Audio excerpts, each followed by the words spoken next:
समय में यहाँ पर जुटे हैं। ज़्यादातर लोग तो पहले से हमसे जुड़े हुए हैं, सवाल जवाब आपने बहुत कर लिया। अभी आचार संहिता का भी मसला है। अभी आधे घंटे में आचार संहिता लागू हो जाएगी तो इस कार्यक्रम को बहुत लंबा नहीं चलाया जा सकता है, लेकिन मोटे तौर पर 2-3 बातें आपको बताना चाहूँगा। जहाँ पर भी पिछले 3 बरस में हम बिहार में गए, लोगों ने सब सवाल जवाब कहा सुनी के बाद ये कहा कि भैया बात सब ठीक आप कह रहे हैं, लेकिन बिहार में विकल्प नहीं था, अच्छे लोगों का विकल्प नहीं था, इसलिए हम लोग से गलती हो रही थी। अब दशकों में पहली बार, पिछले 25-30 सालों में पहली बार ऐसा हुआ है कि करीब करीब हर एक सीट पर आपके पास एक विकल्प है, जहां आपको लालू जी के डर से भाजपा और भाजपा के डर से लालू को वोट नहीं देना है। लेकिन इसके बाद भी लोगों का सवाल खत्म नहीं हो रहा है। लोग खुद कह रहे थे ये भैया विकल्प नहीं है, विकल्प दीजिए ना, विकल्प दीजिए, अच्छा आदमी आएगा तो हम लोग काहे नहीं वोट देंगे। अब डॉक्टर साहब अपना नौकरी वोकरी छोड़ के रोज का अपना आटा गीला करके गली गली घूम रहे हैं, तो लोग अब ताव दे रहा है, काहे दे आपको वोट। अरे भाई, अगर आप वोट नहीं दोगे इनको, किसी चोर बदमाश को जिताओगे तो क्या होगा। डॉक्टर साहब चुनाव हार जाएंगे, फिर से अपना प्रैक्टिस और करने लगेंगे, और बड़ा आदमी हो जाएंगे, और पैसा कमाने लगेंगे। लेकिन तुम्हारे बच्चों की जो दुर्दशा है, वो दुर्दशा और बद से बदतर होने वाली है। लोग ये सोच रहा है कि कोई अच्छा आदमी आता है बिहार में, वो चुनाव लड़ता है, तो लोग बैठ के आकलन करता है, हंसता है, चली हम बिहार में ना चली, हमने के तो मजबूत आदमी चाहिए। कोई अच्छा आदमी खड़ा हो गया है, कोई डॉक्टर, इंजीनियर, प्रोफेसर, पढ़ा लिखा समाज सेवी, अगर मेहनत कर रहा है, आ रहा है, वोट मांग रहा है, आपको समझा रहा है भाई ठीक से वोट करो, तो लोग ताव दे रहा है। अरे भाई, 15 दिन के बाद यही अतुल जी से, यही एलबी प्रसाद से, यही प्रशांत किशोर से मिलने के लिए आपको लाइन लगा के 6 महीना इंतजार करना पड़ेगा। अभी आपके दरवाजा पर वो आदमी आया है, कह रहा है भाई हमारे साथ चलो, हमारा जीवन हम सुधार लिए, अब तुम्हारे बच्चों का भी जीवन सुधारना चाहते हैं, रास्ता बता रहा है। तो आप कह रहे हैं जीती हन कि ना जीती हन, वोट दी ही कि ना दी ही, वोट कहीं बर्बाद करना हो जाए। अरे भाई, 30 वर्ष से तो वोट सब बर्बादे हो रहा है, 30 वर्ष से तो सब वोट बर्बादे होगा। हम पिछला कई साल से लोग को समझा रहे हैं, जब कोई अच्छा आदमी खड़ा होता है और वो चुनाव हारता है, लोग से पूछिए भाई काहे नहीं वोट दिए, कहता है क्या करे, जीतने ही वाले नहीं थे, वोट बर्बाद नहीं करे। अरे मेरे भाई, जब एक अच्छा आदमी चुनाव लड़ता है और आप उसको वोट नहीं देते हैं, वो चुनाव हारता है, तो 100 अच्छे आदमी का मनोबल टूटता है, वो राजनीति में नहीं आना चाहता। इसलिए अगर कोई एक अच्छा आदमी भी खड़ा हो गया, किसी भी दल से खड़ा हुआ है, आप उसके साथ खड़े होइए, उसको जिताइए।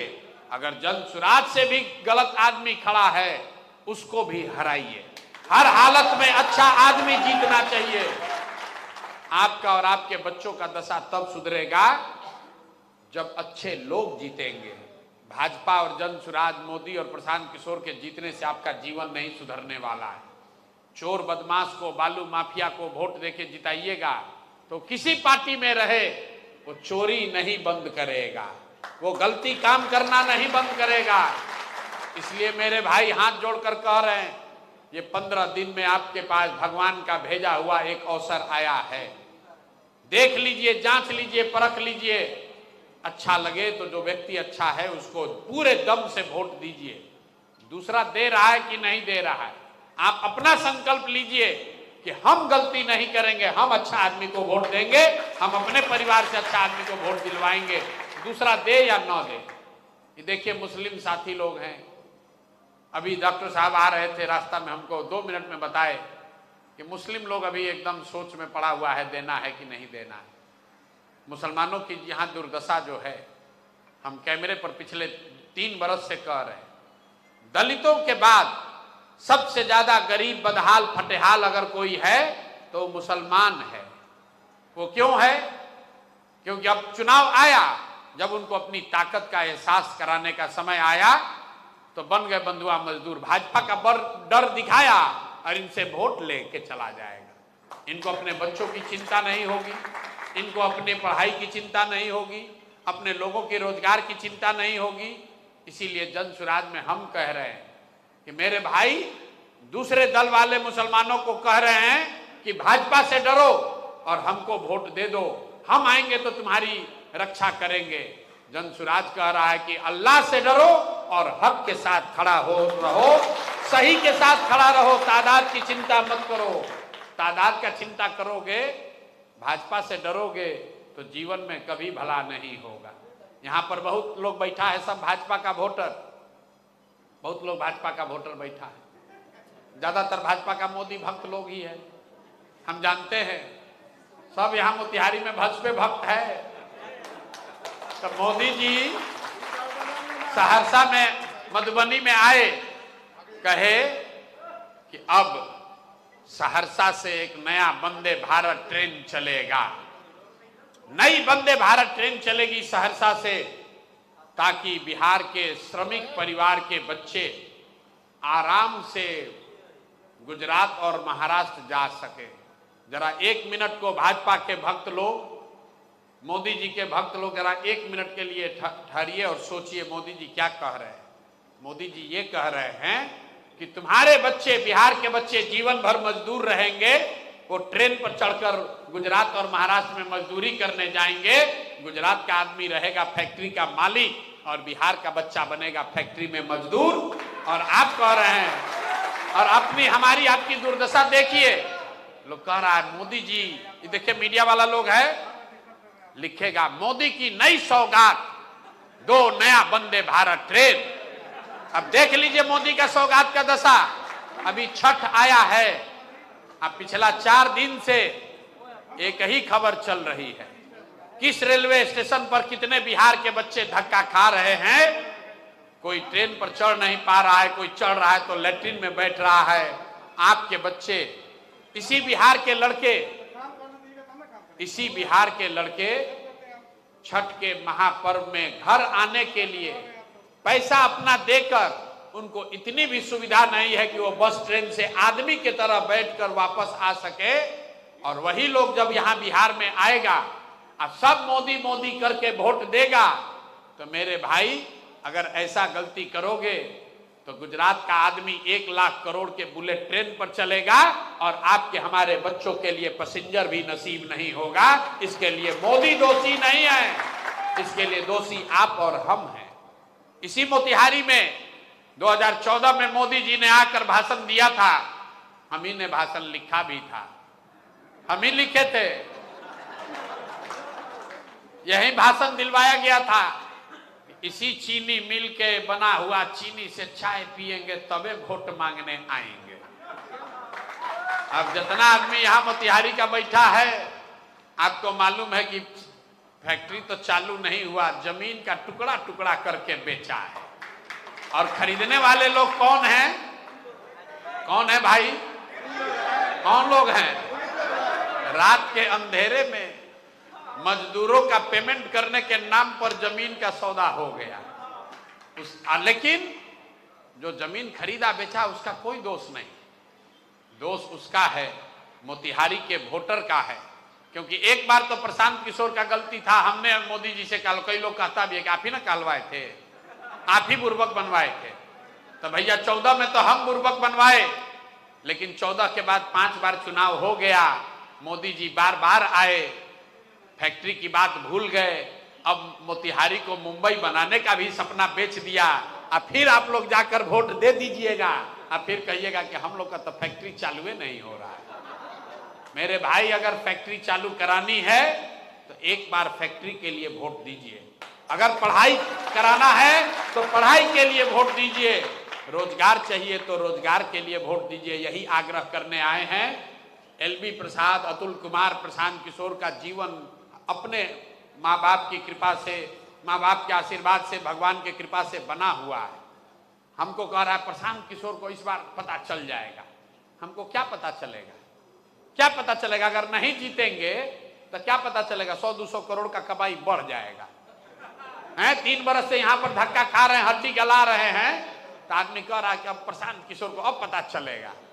अरे मेरे भाई, हमको कुछ नहीं पता चलेगा।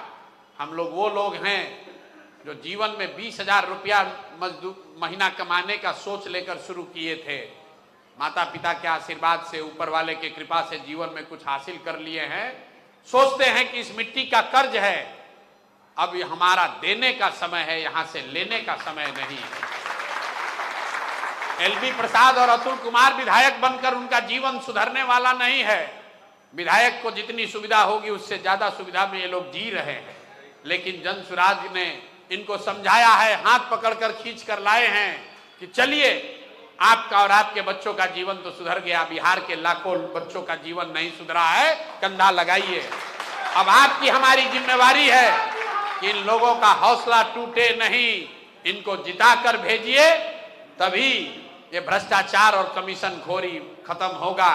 और नहीं तो उसी भाजपा के नाम पर 7वीं फेल सम्राट चौधरी को वोट देते रहिएगा, कोई फर्क नहीं पड़ेगा। हमने कहा कि राजद को लोग खराब कहते हैं, हम लोग कहते हैं कि लालू जी का जंगल राज था, उसको हटाकर हम लोग भाजपा का अच्छा राज लाए हैं। इन लोगों का चाल चरित्र चेहरा, आज की भाजपा के नेताओं का चाल चरित्र चेहरा राजद से भी गया गुजरा है। तेजस्वी यादव 9वां फेल हैं, तो कम से कम कैमरा पर कह तो रहा है कि भैया हम 9वां फेल है। ये सम्राट चौधरी 7वां फेल कह रहा है कि हम डिलीट कर लिए। लोग पूछते पूछते थक गए, ए भाई मैट्रिक कब पास किए? कहता है एफिडेविट पे पढ़ लीजिए। अब बताइए, यहां जितने लोग बैठे हैं आपसे पूछेंगे मैट्रिक कब पास किए, हम तुरंत कहेंगे भैया 1991 में किए। जो नहीं किया कह देगा नहीं किए। अरे भाई, इतना घुमा रहे हो, एक लाइन ये नहीं बता रहे हो कि मैट्रिक पास कब किए। नहीं किए तो बता दो, ये नहीं बता रहे हो। देखिए, आप अपराध की बात करते हैं, भाजपा के लोग, हम लोगों ने भी लालू जी के जंगल राज के खिलाफ सबने वोट दिया भाजपा को, एनडीए को। भाई लालू जी के जंगल राज के समय सम्राट चौधरी कहां थे? लालू जी के पार्टी में ही थे। और ये आदमी 1-2 हत्या का नहीं, 7 लोगों के हत्या का अभियुक्त है। कैमरे पर कह रहे हैं, डरते नहीं है। आरोपी नहीं है, आरोपी नहीं है, अभियुक्त है। जेल काट रहा था यह आदमी। 7 लोगों की हत्या करी इसने। 7 लोगों की हत्या के आरोप में जेल में यह आदमी रहा है, और जेल से ट्रायल नहीं चला, कोर्ट से बेल नहीं मिला। कोर्ट में फर्जी डॉक्यूमेंट लगाया कि हम 15 साल के हैं, तो नाबालिग होने के नाम पर यह आदमी छूट कर चला आया। और भाजपा की अंधभक्ति करने वाले लोग सम्राट चौधरी जिंदाबाद कह रहे हैं, और फिर कहता है कि बिहार सुधरता नहीं है। कैसे सुधरेगा? आपने दिल्ली में निर्भया केस सुना होगा। निर्भया के रेप कांड में 2-3 लोग इसलिए छूट गए क्योंकि वो नाबालिग थे। इसका मतलब क्या वो रेपिस्ट नहीं है? क्या उन्होंने बलात्कार का जघन्य अपराध नहीं किया है? ऐसे आदमी को भाजपा ने यहां बिहार में नेता बनाया है, और आप उसको नहीं देख रहे हो। विचारधारा के नाम पर भाजपा को आंख बंद करके वोट दीजिएगा, तो आपका और आपके बच्चों का भला नहीं होगा। मेरे भाई, इसीलिए कह रहा हूं, आप भाजपा के विचारधारा के मानने वाले हैं या राजद के, जन सुराज को मानने वाले हैं या कांग्रेस के, एक विचारधारा पर आइए कि सही आदमी को जिताइए। जो गलत है वो गलत है, चाहे आपके दल में हो, आपके घर में हो, आपके जाति का हो, आपके धर्म का है। जो गलत है वो गलत है, उसका साथ मत दीजिए। गलत का साथ दीजिएगा तो गलत ही होगा, कोई नहीं बचा सकेगा। बालू माफिया और भ्रष्ट लोग अगर जीत कर आएंगे तो उससे मोतिहारी का समस्या नहीं सुलझेगा। आज चीनी मिल का जमीन बिका है, कल जब बेतिया राज के अधिग्रहण का मामला आया था, अभी अध्यादेश सरकार लेके आई थी ना, बेतिया राज के जमीन का 1,50,52,000 एकड़ जमीन जिसमें चंपारण के बहुत लोग प्रभावित होंगे। आदमी भुला गया। 2 महीना पहले हमारे यहाँ आ रहा था, भैया जल्दी आवाज उठाइए, हम लोग घर बना लिए हैं। और अभी उसी हाथ से भाजपा का और जदयू का, नीतीश कुमार का बटन दबाओगे तो अगले 5 वर्ष तक कोर्ट कचहरी का धक्का खाइएगा। फिर दूसरे को दोष मत देना भाई। अभी आपके हाथ में अधिकार है, तो अभी आप भूल गए कि बेतिया राज की जमीन का, जिसका सेटलमेंट आज से 75 साल पहले हो गया, जिस पर आपने घर बना लिया, दुकान बना ली, वो आपका मालिकाना हक है। नीतीश कुमार ने अध्यादेश पारित कर दिया सारा अधिग्रहण का। चुनाव था, हल्ला हुआ तो उसको स्थगित कर दिया है। कल होकर फिर फंसिएगा तो दोष मत दीजिएगा। और उसी नीतीश कुमार को, उसी भाजपा को जाकर आप वोट दे रहे हैं, कैसे सुधार होगा? तो अगर कोई सो रहा है तो उसको जगाया जा सकता है। जगते हुए आदमी को सोने का अगर वो ढोंग कर रहा है तो उसको कोई नहीं बचा सकता है। हम वोट नहीं मांगते हैं। अभी हम आ रहे हैं सुगौली से, तो किसी ने कहा भैया बहुत भीड़ था वहां, एक बार दोबारा आइए, नहीं तो लोग नाराज होकर वोट नहीं देंगे। तो हम भैया वोट ना मांगते हैं, आपको बताते हैं कि आपकी स्थिति क्या है और इससे निकलने का रास्ता क्या है। ठीक लगे तो अपना जीवन सुधारिए, अपने बच्चों का जीवन सुधारिए, और न ठीक लगे तो जैसे जीवन चल रहा है वैसे चलाइए, लेकिन लिख के रख लीजिए। अगर नहीं सुधरिएगा तो जिस बदहाली में, दुर्दशा में आपका हमारा जीवन बीत रहा है, जिस बदहाली और दुर्दशा में बिहार आज पड़ा हुआ है, 10 बरस 15 बरस के बाद भी इसी बदहाली और दुर्दशा में आपके हमारे बच्चों को भी जीना पड़ेगा। कुछ लोगों को लग रहा है कि हम लोग तो पैसा वाले हैं, हम लोग का बच्चा तो पढ़ लिख रहा है बढ़िया बंगलोर में, दिल्ली में, हम लोग को क्या दिक्कत है? मेरे भाई, यहाँ से जो बच्चे बाहर जा रहे हैं, पलायन, हम रोज कहते हैं पलायन सिर्फ गरीबों की समस्या नहीं है, पलायन से हर परिवार प्रभावित है। फर्क बस इतना है कि गरीब का बच्चा जा रहा है बाहर मजदूरी करने, और जो पढ़े लिखे मध्यम वर्गीय परिवार के, पैसे वाले परिवार के लड़के हैं, वो नौकरी करने जा रहे हैं, पढ़ाई करने जा रहे हैं, लेकिन जा तो सबका बच्चा रहा है। कोई ऐसा परिवार नहीं है जिसका बच्चा बाहर नहीं गया है। और आपकी हालत ज्यादा खराब है। गरीब आदमी का बच्चा जो बाहर गया है मजदूरी करने, जब वो उसका शरीर थक जाएगा, 15-20 बरस मजदूरी कर लेगा, उसके बाद वापस आएगा, अपने गांव में रहेगा। लेकिन जो पढ़े लिखे लोगों के घर के बच्चे बाहर चले गए नौकरी करने, अब वो वापस यहाँ पर लौट कर आने वाला नहीं है। आपका बच्चा एक बार बंगलोर, दिल्ली, अमेरिका, बॉम्बे चला गया, अब वो मोतिहारी में आने वाला नहीं है। तो इतना मेहनत कर रहे हैं आप, एक एक पैसा जोड़कर घर बना रहे हैं, बिजनेस कर रहे हैं, आपके बच्चों के हाथ वो भी नहीं लगेगा। हम अपने अनुभव से बता रहे हैं। हमारे पिताजी भी डॉक्टर थे, बहुत बड़ा बड़ा घर बनाए हैं, और उस घर में आज दिया बत्ती जलाने वाला भी कोई नहीं है, दिया बत्ती जलाने वाला भी नहीं है। और हम कोई समाज के नजर में कुपुत्र नहीं है, लेकिन कोई अब उस गांव में जाकर दिया बत्ती जलाने वाला नहीं है। मेरे भाई, अगर जहाज डूबेगा तो उस पर बैठा हुआ हर व्यक्ति डूबेगा। तो आपकी हमारी जिम्मेवारी है, बिहार में अगर व्यवस्था सुधारना है तो ये आपके पास मौका है। जो अच्छे लोग खड़े हो रहे हैं उसको जिताइए, उसके जिताने में कंधा लगाइए। इसी से बिहार में सुधार का रास्ता शुरू होगा। कोई एक आदमी के पास ऐसा तिलिस्म नहीं है कि हम आएंगे तो बिहार सुधर जाएगा। बिहार तब तक नहीं सुधरेगा जब तक बिहार के लोग नहीं सुधरेंगे। एक प्रशांत किशोर आए या 10 प्रशांत किशोर आ जाए, सुधार तब तक नहीं होगा जब तक आप नहीं सुधरिएगा। यहाँ बैठ के बड़ा बड़ा बतियाइएगा, आप फिर घरे जाइएगा तो कहिए कि हमारा जात वाला कौन खड़ा है, चलो अगर उसी को दिया जाएगा। ए भाई, अपना जात वाला के ही दिया ही।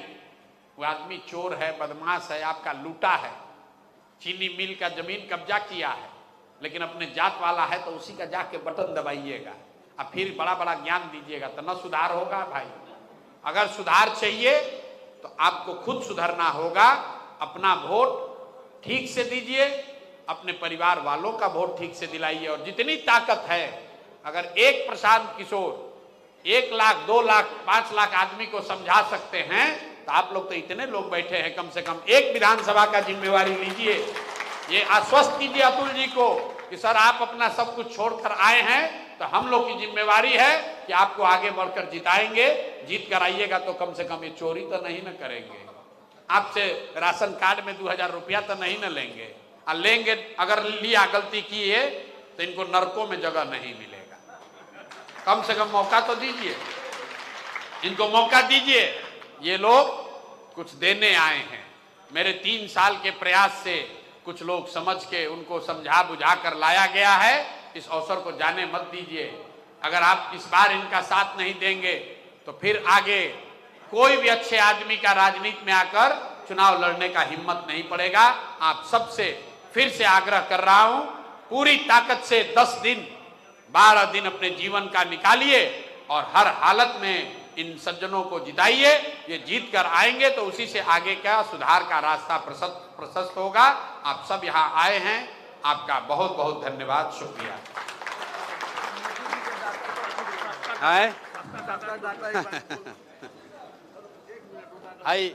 एगो